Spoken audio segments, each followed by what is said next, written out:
ಧಾರವಾಡದಲ್ಲಿ ನಿರ್ಮಾಣ ಹಂತದ ಕಟ್ಟಡ ಕುಸಿತ ಪ್ರಕರಣಕ್ಕೆ ಸಂಬಂಧಪಟ್ಟ ಹಾಗೆ ದುರಂತದಲ್ಲಿ ಮೃತಪಟ್ಟಂತಹ ಕುಟುಂಬಸ್ಥರಿಗೆ ಪರಿಹಾರ ವಿತರಣೆಯನ್ನ ಮಾಡಲಾಯಿತು. ಇನ್ನು ದುರಂತದಲ್ಲಿ ಮೃತಪಟ್ಟಂತಹ ಕುಟುಂಬಸ್ಥರಿಗೆ ಪರಿಹಾರ ವಿತರಣೆಯನ್ನ ಮಾಡಲಾಯಿತು. ಮೃತಪಟ್ಟವರ ಮನೆಗಳಿಗೆ ತೆರಳಿ ಪರಿಹಾರದ ಚೆಕ್ ಅನ್ನ ವಿತರಣೆ ಮಾಡಲಾಯಿತು.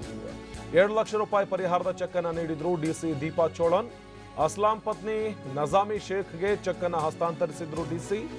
ಧಾರವಾಡದ ಮೆಹಬೂಬಾ ನಗರದ ಅಸ್ಲಾಂ ಶೇಖ್ ನಿವಾಸ ಇದು. ದೊಡ್ಡದೊಂದು ದುರಂತ ನಡೆದು ಹೋಯಿತು. 7 ಅಂತಸ್ತಿನ ಕಟ್ಟಡ ಏಕಾಏಕಿ ಧರೆಗುರುಳಿತು. ಅಲ್ಲಿ ಸಾವನ್ನಪ್ಪಿದವರಂತಹ ಕುಟುಂಬಕ್ಕೆ ಪರಿಹಾರ ಕೊಡುವಂತಹ ಕೆಲಸ ಕೂಡ ನಡೀತಾ ಇದೆ. ನಾವೇನು ದೃಶ್ಯದಲ್ಲಿ ನೋಡ್ತಾ ಇದ್ದೀವಿ, ದೀಪಾ ಚೋಳನ್ ಡಿಸಿ ಅವರು ಅವರೇ ಹೋಗಿ ಸ್ವತಃ ಕುಟುಂಬಸ್ಥರಿಗೆ ಸಾಂತ್ವನ ಹೇಳೋದ್ರ ಜೊತೆಗೆ ಚೆಕ್ ಅನ್ನ ವಿತರಣೆ ಮಾಡಿಯೂ ಕೂಡ ಬಂದಿದ್ದಾರೆ. ಚೆಕ್ ವಿತರಣೆ ಅನ್ನೋದು ಸರ್ಕಾರಿ ಕೆಲಸ ಆದರೂ ಕೂಡ ಅಲ್ಲಿಗೆ ತೆರಳಿ ಕುಟುಂಬಸ್ಥರಿಗೆ ಸಾಂತ್ವನ ಹೇಳುವಂತ ಕೆಲಸವನ್ನು ಕೂಡ ಜಿಲ್ಲಾಧಿಕಾರಿ ಮಾಡ್ತಾ ಇದ್ರು. ಇನ್ನು ಅಸ್ಲಾಂ ಶೇಖ್ ಅವರ ನಿವಾಸಕ್ಕೆ ತೆರಳಿ 2 ಲಕ್ಷ ರೂಪಾಯಿ ಪರಿಹಾರದ ಚೆಕ್ ಅನ್ನ ವಿತರಿಸಿದ್ರು. ಅಸ್ಲಾಂ ಅವರ ಪತ್ನಿ ನಜಾಮಿ ಶೇಖ್ಗೆ ಚೆಕ್ ಅನ್ನ ವಿತರಿಸಿದ್ರು.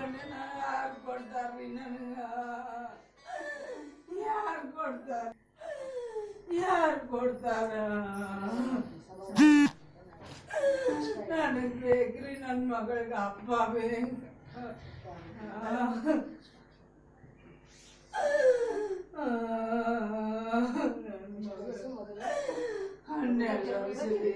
ಬೆಳ್ದಂಗ ನಿದ್ದೆ ಮಾಡಲಿ ಅದಕ್ಕೆ ಕಲಿಸಿದೆ.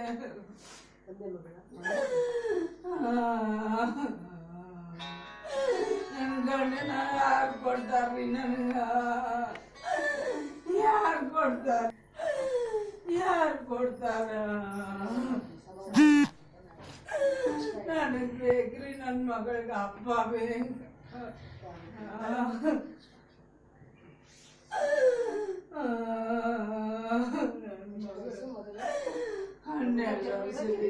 ಬೆಳ್ದಂಗ ನಿದ್ದೆ ಮಾಡಲಿ ಅದಕ್ಕೆ ಕಲಿಸಿದೆ.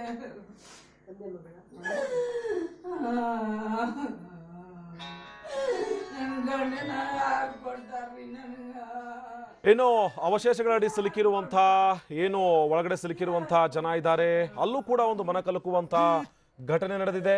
ದಂಪತಿ ಜೀವನ ಮರಣದ ಹೋರಾಟವನ್ನು ನಡೆಸ್ತಾನೆ ಅವಶೇಷಗಳ ಅಡಿಯಲ್ಲಿ ಸಿಲುಕಿಕೊಂಡಿದ್ದಾರೆ.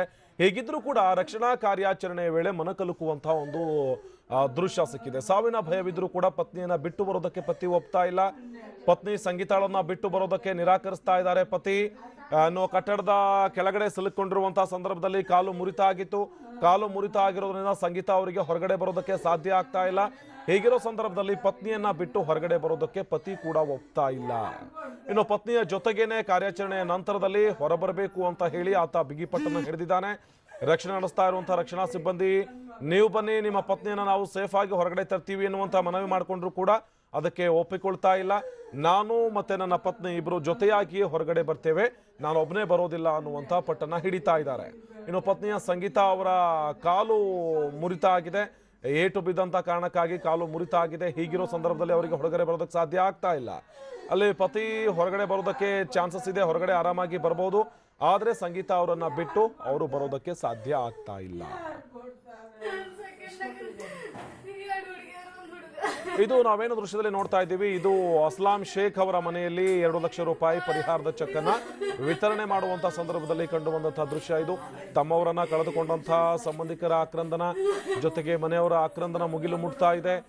ಸ್ವತಃ ಡಿಸಿಯಲ್ಲಿಗೆ ತೆರಳಿ ಪರಿಹಾರದ ಚೆಕ್ ಅನ್ನ ವಿತರಿಸುವಂತಹ ಸಂದರ್ಭದಲ್ಲಿ ಡಿಸಿ ಅವರ ಎದುರುಗಡೆ ಬಿಕ್ಕಿ ಬಿಕ್ಕಿ ಅಳೋದಕ್ಕೆ ಶುರು ಮಾಡಿದ್ರು ಮನೆಯವರು.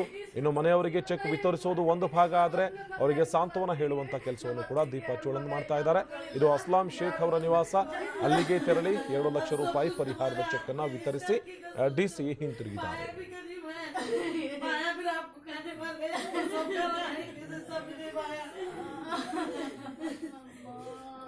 ಇದೇ ವಿಚಾರಕ್ಕೆ ಸಂಬಂಧಪಟ್ಟ ಹಾಗೆ ನಮ್ಮ ಪ್ರತಿನಿಧಿ ನರಸಿಂಹಮೂರ್ತಿ ಪ್ಯಾಟೆ ದೂರವಾಣಿ ಸಂಪರ್ಕದಲ್ಲಿ ಚೆನ್ನಾಗಿದ್ದಾರೆ. ನರಸಿಂಹಮೂರ್ತಿ, ಒಂದು ವಿಚಾರ, ಇಲ್ಲಿ ಡಿಸಿ ಸ್ವತಃ ಹೋಗಿ ಅಲ್ಲಿ ಚೆಕ್ ಅನ್ನ ವಿತರಿಸ್ತಾ ಇದ್ದಾರೆ, ಜೊತೆಗೆ ಮನೆಯವರಿಗೆ ಸಾಂತ್ವನ ಹೇಳುವಂತ ಕೆಲಸವನ್ನ ಮಾಡ್ತಾ ಇದ್ದಾರೆ. ಮತ್ತೊಂದು ಕಡೆ ಪತಿಗೆ ಹೊರಗಡೆ ಬರೋದಕ್ಕೂ ಸಾಧ್ಯ ಇದೆ, ಹೊರಗಡೆ ಆರಾಮಾಗಿ ಬರ್ಬೋದು. ಆದ್ರೆ ಪತ್ನಿಯ ಜೊತೆಗೆ ಬರ್ತೀನಿ ಅಂತ ಹೇಳಿ ಪಟ್ಟನ್ನ ಹಿಡಿದಿದ್ದಾರೆ ಅಂತ. ಯಾವ ರೀತಿಯಾಗಿ ಕಾರ್ಯಾಚರಣೆ ನಡೀತಾ ಇದೆ ಇಬ್ಬರನ್ನ ಹೊರಗಡೆ ತರೋದಕ್ಕೆ ನರಸಿಂಹಮೂರ್ತಿ? ಆನಂದ್, ಇವತ್ತು ಏನು ಕಳೆದ 2 ಗಂಟೆಯಿಂದ ಕೂಡ ಜಿಲ್ಲಾಧಿಕಾರಿ ಮತ್ತು ಜಿಲ್ಲಾಧಿಕಾರಿ ತಹಸೀಲ್ದಾರ್ ಅಥವಾ ಇನ್ನಿತರ ಅಧಿಕಾರಿಗಳು ಏನು ಈ ಒಂದು ಘಟನೆಯಲ್ಲಿ ಮೃತಪಟ್ಟಿದ್ದಾರೆ ಅವರ ಕುಟುಂಬಸ್ಥರಿಗೆ ಅವ್ರ ಮನೆಗೆ ಹೋಗಿ ಅವ್ರ ಕುಟುಂಬಸ್ಥರಿಗೆ ಸಾಂತ್ವನ ಹೇಳೋದು. ಅವ್ರ ಜೊತೆಗೆ ಸರ್ಕಾರ ಈಗಾಗಲೇ ಘೋಷಣೆ ಮಾಡಿದಂತೆ 2 ಲಕ್ಷ ರೂಪಾಯಿ ತಾತ್ಕಾಲಿಕ ಪರಿಹಾರ ಹಣವನ್ನ ಕೊಟ್ಟು ಬರಲಾಗ್ತಾ ಇದೆ. ಕೆಲವು ಕಡೆಗೆ ಸ್ವತಃ ಜಿಲ್ಲಾಧಿಕಾರಿ ದೀಪಾ ಚೋಳನ್ ಅವರೇ ಹೋಗ್ಬಿಟ್ಟು ಕುಟುಂಬಸ್ಥರಿಗೆ ಸಾಂತ್ವನ ಹೇಳ್ತಾ ಇದ್ದಾರೆ. ಇಲ್ಲಿಯೂ ಕೂಡ ಹಾಗೆ ಆಗಿದೆ. ಸಂಗಮೇಶ್ ಮಾನ್ವಿ ಮತ್ತು ಅಸ್ಲಂ ಅನ್ನೋರ್ ಮನೆಗೆ ಹೋಗ್ಬಿಟ್ಟು ಅವ್ರಿಗೆ ಸಾಂತ್ವನ ಹೇಳಿ ಪರಿಹಾರ ಚೆಕ್ ಅನ್ನ ಕೊಟ್ಟು ಬಂದಿದ್ದಾರೆ. ಈ ಸಂದರ್ಭದಲ್ಲಿ ಅವರು ನಾವು ಇದು ಪರಿಹಾರ ನಾವ್ ಎಷ್ಟ ಕೊಟ್ಟರು ಕೂಡ ಇದು ಹಣ, ಆದ್ರೆ ಏನು ಹೋಗಿರುವಂತಹ ಜೀವ ಮರಳಿ ತರೋಕ್ ಆಗೋದಿಲ್ಲ ಅನ್ನೋ ಒಂದು ಮಾತನ್ನ ಹೇಳಿದ್ದಾರೆ. ಈಗ ಇಂಥ ಸಂದರ್ಭದಲ್ಲಿ ಅವರು ಒಂಥರ ಭಾವುಕರಾಗಿದ್ದು ಕೂಡ ಕಂಡು ಬಂತು. ಇದೆಲ್ಲ ಒಂದ್ ಕಡೆಗಿದ್ದು, ಇನ್ನೊಂದ್ ಕಡೆ ಮನ ಕಲಕುವ ಒಂದು ಘಟನೆ ನಡೀತಾ ಇದೆ. ಈ ಒಳಗಡೆ ಏನ್ ಬೆಳಗ್ಗೆಯಿಂದ 3 ಜನ ಬದುಕಿದ್ದಾರೆ ಅಂತ ಗೊತ್ತಾಯ್ತು. ಕಾರ್ಯಾಚರಣೆ ಅಗ್ನಿಶಾಮಕ ದಳದ ಸಿಬ್ಬಂದಿ, SDRF ಮತ್ತು NDRF ತಂಡದ ಕಾರ್ಯಾಚರಣೆ ಮುಂದುವರಿಸಿದಾಗ ಓರ್ವ ವ್ಯಕ್ತಿ ಹೊರಗಡೆ ಬಂದ. ಅಂದ್ರೆ ಸಂಪೂರ್ಣವಾಗಿ ಅದಕ್ಕೇನು ಯಾವುದೇ ತೊಂದರೆ ಆಗ್ಲಾರ್ದಂಗೆ ಹೊರಗಡೆ ಬಂದ. ಇನ್ನೂ 2 ಅಲ್ಲಿದ್ದಾರೆ ಅನ್ನೋದು ಗೊತ್ತಾಯ್ತು. ಅವ್ರ ಜೊತೆ ಸಂಪರ್ಕ ಸಾಧಿಸಿದಾಗ ಅವರಿಬ್ರು ದಂಪತಿ ಅನ್ನೋದು ಗೊತ್ತಾಯ್ತು. ಅವರು ಗಂಡ ದಿಲೀಪ್ ಹಾಗೂ ಪತ್ನಿ ಸಂಗೀತ ಅಂತ ಹೇಳ್ಬಿಟ್ಟು, ಪತಿ ತಾನು ಒಬ್ಬನೇ ಹೊರಗಡೆ ಆರಾಮಾಗಿ ಬರ್ಬೋದು, ಆತನಿಗೆ ಯಾವುದೇ ತೊಂದರೆ ಆಗಿಲ್ಲ, ಬರ್ಲಿಕ್ಕೆ ಅವಕಾಶ ಇದೆ. ಆದ್ರೆ ಪತ್ನಿಯ ಕಾಲು ಅಲ್ಲಿ ಮುರ್ಕೊಂಡ್ಬಿಟ್ಟಿದೆ. ಪತ್ನಿಯ ಕಾಲು ಮುರಿದಿದ್ದಕ್ಕೆ ಯಾವುದೇ ಕಾರಣಕ್ಕೂ ನಾನು ಒಬ್ಬನೇ ಹೊರಗಡೆ ಬರೋದಿಲ್ಲ, ಪತ್ನಿಯನ್ನ ಕರ್ಕೊಂಡೇ ಬರ್ತೀನಿ ಅಂತ ಕೂತಿದ್ದಾನೆ. ಈ ಸಂದರ್ಭದಲ್ಲಿ ಕಾರ್ಯಾಚರಣೆ, ಹೀಗಾಗಿ ಇಬ್ಬರನ್ನು ಒಮ್ಗೆ ಕರೆ ತರೋದಕ್ಕೆ ಕಾರ್ಯಾಚರಣೆ ಸ್ವಲ್ಪ ವಿಳಂಬ ಆಗ್ತಾ ಇದೆ. ಇನ್ನೇನು ಕೆಲವೇ ನಿಮಿಷಗಳಲ್ಲಿ ಕಾರ್ಯಾಚರಣೆ ಮುಂದುವರೆದು ಇಬ್ರು ಕೂಡ ಸುರಕ್ಷಿತವಾಗಿ ಹೊರಬರೋ ಎಲ್ಲ ನಿರೀಕ್ಷೆ ಇದೆ. ಆನಂದ್.